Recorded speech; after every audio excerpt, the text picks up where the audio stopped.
Welcome to On the Road number 75. I'm a few days late for this one. This happened a few days ago, but I just kind of was really exhausted after the round, and then yeah, so I'm doing it now. So this is the post US Open qualifying on the road. I played at Briggs Ranch in San Antonio, Texas, which is where I played last year, and had a pretty good practice round, and went out and played pretty well. I really hadn't hit it that great in the last kind of maybe month since Houston or San Antonio, probably my last tournament in San Antonio. But I was just hitting balls, and I was at the course for probably like 7 or 8 hours the day before the tournament, and I was on the short game area just kind of trying to feel some solid contact, and it just kind of clicked, and so I just kind of knew I was going to have a good ball striking day, and I did. No penalties. I hit almost every fairway. I hit a lot of greens, or I hit enough greens. I think I hit 11 or 12 greens. I had 4 birdies and 4 bogeys, and a few of those bogeys were really pretty good chip shots. They came from not getting up and down, but I wasn't far from the green. I was just kind of green side, and a good chip shot that kind of landed on a downslope and on a hard spot and rolled out a little farther than I planned. So I pictured the shot and executed the shot, but the picture was wrong, obviously, because the ball just didn't do exactly what I had envisioned. So I think I learned a couple things about what I should do to prepare to play these tournaments a little bit better. While I'm getting to the course and learning the course and knowing the course as far as layout goes, I feel like I learned this last week that there's more to it when it comes to like around the greens and chipping and stuff like that. So yeah, so I learned a few things, I think, this week. But overall, I have to say, the US Open Qualifier is kind of like the whole thing for me. It's that's the tournament I want to win the most. In 2016, I want to win at Oakmont. So when I go to a US Open Qualifier, I treat it pretty seriously. And this particular one, I would have to say was, though I shot even par, and 69 would have been good enough to get me at least in a playoff for to get through local qualifying. It was the best US Open qualifier I've played, since 2007. I mean, my very first US Open qualifier, I shot 80. And I think I shot 80 the next year. And when you shoot 80 in a US Open qualifier, they send you a letter that basically says, don't come back. Like, you're not good enough to compete in this tournament.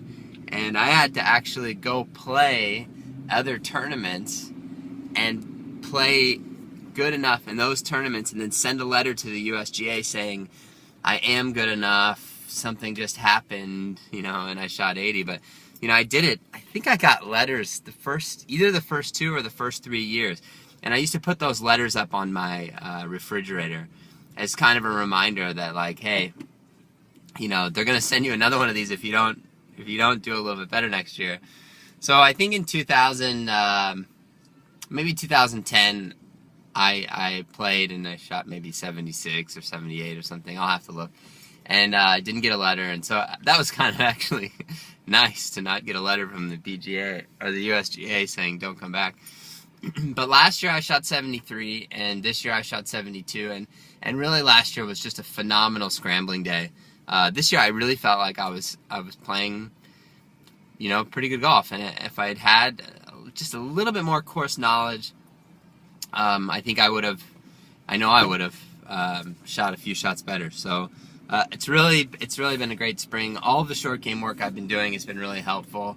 But I did learn something, and I want to talk about it just kind of briefly. The course knowledge that I'm speaking of, I think, and I was talking to my good friend GW Kim a couple weeks ago or a week ago when we were in Dallas.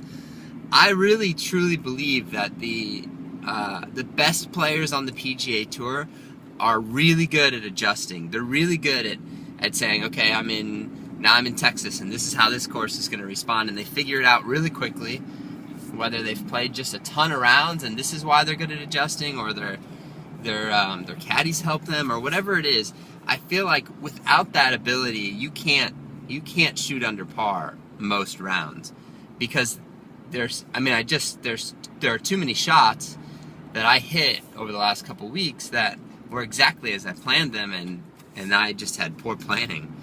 And I think either of these guys on tour, their caddies are just really good at keeping them aware of the different conditions, or they've played enough rounds in all of these different places that they really feel confident and comfortable making these adjustments, or they're just naturally somehow gifted at seeing that a downhill chip is going to land down grade. It's not going to check at all, and it's going to hit pretty firm, and then it's going to roll out 6 or 8 feet past what you expect. And that's a big difference. That I on a par 5, I was greenside in 2, just a little chip, and I hit it perfectly, or exactly as I intended, and it rolled.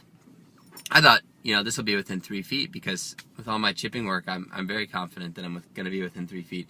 And this thing rolled like 9 feet past the hole, and then from 9 feet, I'm about 55%.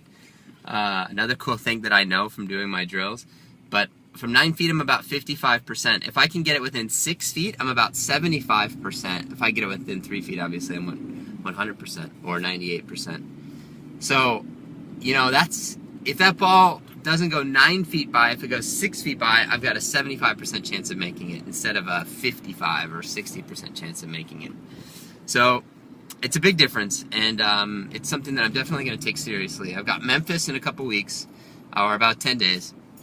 So I'm working on some other books that I've been working on for a while, and I'm going to try to get those out and published over the next week and continue to do my drills. And then when I get to Memphis, I'm going to be pretty diligent about really understanding and learning the course and giving myself the absolute best chance. So, but that's all this is. It's kind of a learning process all the way along. But for on the road number 75, I have to say, as disappointed as I am that 72 wasn't a 69, I can't take too many negatives from it. I definitely learned, and I definitely played my best round in a U.S. Open qualifier. So I would say it's a success, and it was fun. I had a lot of fun. So that's it for on the road number 75. Next stop, Memphis. Adios.